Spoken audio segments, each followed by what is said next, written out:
পরাজিত শক্তির ভূত দয়া করে মাথা থেকে ফেলে দিন, সিডিএ কর্মকর্তাদের উদ্দেশ্য উপদেষ্টা আদিলুর রহমান।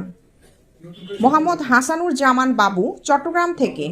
গৃহায়ন, গণপূর্ত ও শিল্প মন্ত্রণালয়ের দায়িত্বপ্রাপ্ত অন্তর্বর্তীকালীন সরকারের মাননীয় উপদেষ্টা জনাব আদিলুর রহমান বলতেছে, সব জায়গার মতো এখানে এসেও আমি বুঝতে পেরেছি কর্মকর্তাদের মাথায় এখনো পরাজিত শক্তির ভূত চেপে আছে। দয়া করে মাথা থেকে এই ভূত ফেলে দিন।